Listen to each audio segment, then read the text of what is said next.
hole? Question. How big? The dome? Question. No, the gash. Anderson. Well, it covered the greater majority from the center of the craft out. It was just like a gaping hole in there. I mean, I'm thinking, it's like about 32, 35 feet in diameter, so we're talking about 17 feet maybe. Most of that one side was ripped open like that. You could see inside, and you could see another double hull, like in there. And there were just rows of components that was on there.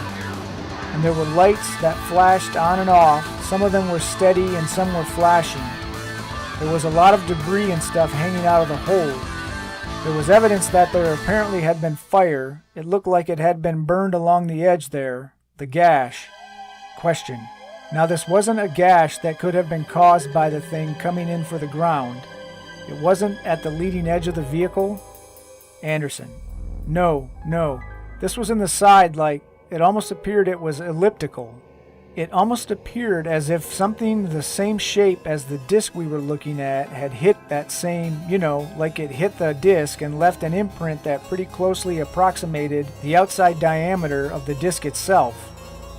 And it appeared to be caved in looking, kind of like it hit them like this and it just crumpled and caved in and ripped it open. Question. Okay, so you're there, you take all this in, everybody is mystified. What were the circumstances outside? Hot? Cold? Anderson. Very, very hot. Incredible to me, being the first time in New Mexico and coming from back east. I had dry heaves. It was like the inside of an oven. It was unbelievable to me. The odd part about this was that the closer you got to it, the cooler it was. And standing under it in the shade there next to these creatures' bodies, it was like refrigerated air conditioning. And, question, did you feel air coming out of this thing? Anderson. No, it was just like it was, and I remember reaching up and putting my hand on the side of it, but I think I was afraid I was going to hit my head, because there was enough room for me as small child, I was approximately the same size as these creatures, to walk up under there and stand there, but I kind of did like that, put my hand up against this thing. Question. What did it feel like? Anderson. It was ice cold. It felt like it just came out of a freezer. Question. Was it smooth? Was it rough? Anderson. It was very smooth. It had a very smooth texture to it. It was obviously made out of metal. It was very solid and it was very cold, ice cold. And there was a smell in the area. It smelled volatile, acrid, like acetone. And that seemed to be coming out of that gash, that smell. But the closer you got to this thing, the cooler it was, so, I kind of remained there. And I guess that while they were over here, my father and my Uncle Ted and my brother, Uncle Ted was trying to talk to this thing in Spanish, and of course it didn't understand a word he said. And Dad tried to talk to it, and then they tried, sign language, and that didn't work. And I don't know, for some reason, I reached down and touched it, this one that was laying next to me. When I touched it, I realized and I jumped back. It scared me. It startled me because I suddenly realized that these weren't dolls. I thought they were plastic dolls, and it was still in my mind that these were dolls until I touched it, and then I realized, this was a dead thing. I'd seen dead relatives before, and unfortunately made a mistake one time in touching a relative that was in a casket, and I just knew this was a dead thing, and it scared me. And I ran around behind my father and my uncle, and this thing was sitting there on the ground, and it kept looking back and forth. And it just had its hands like this in its lap, and just kept looking back and forth between the three of them, and like it was trying to understand. And all of a sudden, it just turned and looked right straight at me between my Uncle Ted and myself. And this is when it was just like an explosion of things in my head. I started, feeling just terrible depression and loneliness and fear and just, awful feelings that just suddenly burst into my mind there. I don't know if that meant that it was communicating with me and I was the only one there that it could communicate with because I was a kid. I don't know. I turned and I ran across the arroyo and up on the area that it had bounced off of during the crash. I was just standing there looking down at this scene, at my family, and off in the distance I could see cattle grazing. I could see a windmill and could see dust trails out on the plains out there. And I was there for a while and then I came back down. I guess we were there, Victor was. When I got back down there, Victor was up in the craft and Ted yelled at him to get out of there and Glenn went over and grabbed him by the belt and jerked him around. Question: That's your brother? Anderson: Yes. And jerked him off, says, "Get out because this thing may explode and kill us all, And then, of course, he went prowling around in there. I was kind of standing off to one side looking. That's why I knew that I can look off these rocks that I was standing on and look right into this thing. That's why I knew, about the lights and the components and stuff. And then I heard other people talking. I turned and there was a group of people coming up the arroyo from out on the plains from the south. They had come up there and of course they walked up and was talking. Question: How many? Anderson: There was an older man and 5 younger students.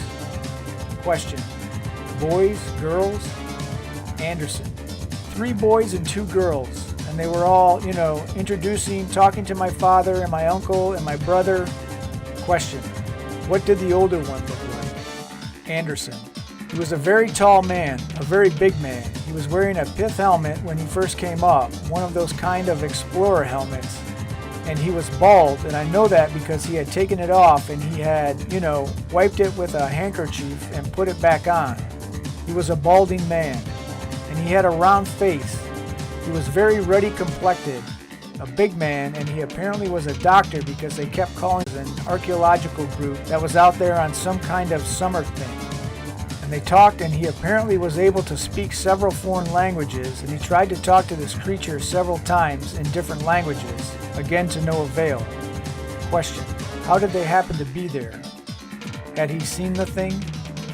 Anderson: Well, they claimed that they said they saw this thing come down the night before in flight, and they thought it was a meteorite, and they had talked about, early in the morning, we'll go over and see where this meteor came down, because that's what they thought it was. And when the sun came up the next morning, and they got about their business, got up and somebody looked over and said, they saw this shiny metal and stuff across the plains there, and they realized it wasn't a meteorite. It may have been an airplane that had crashed, so they all decided to go over there and see if there was anybody left alive, that was hurt that needed help.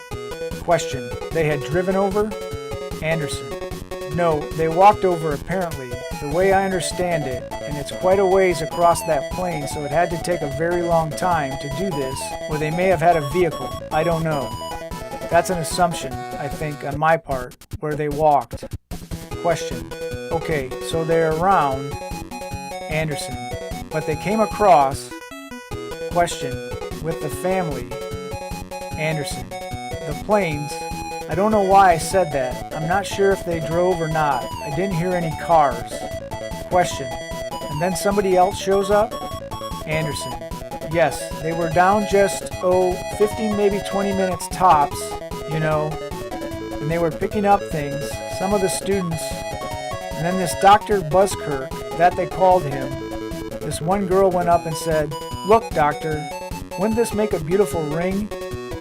And she was holding what looked like a red rod, a red tube that was some kind of silvery red. And he kind of snapped at her, "Put that down because you don't know what that thing is. That thing could hurt you. Don't pick this stuff up." And she kind of said, "Well, yes, okay, doctor." And then he went back to what he was doing and she walked away and put it in her pocket. And a lot of them were doing this, sort of picking up things and feeling things. I was picking up things and feeling things. It was all kinds of material and metal, stuff like that. I heard it, we all heard it, the sound of a motor coming, like a truck. And I went back up the incline area to the ridge line and I could see out there was a truck coming up. It was an old pickup truck. It was sort of a beige color, a tan-colored van with an antenna on it. And it stopped and this guy got out and he's wearing brown clothes.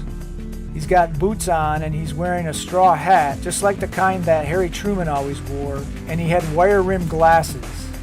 He was a big man and he looked exactly like Harry Truman to me.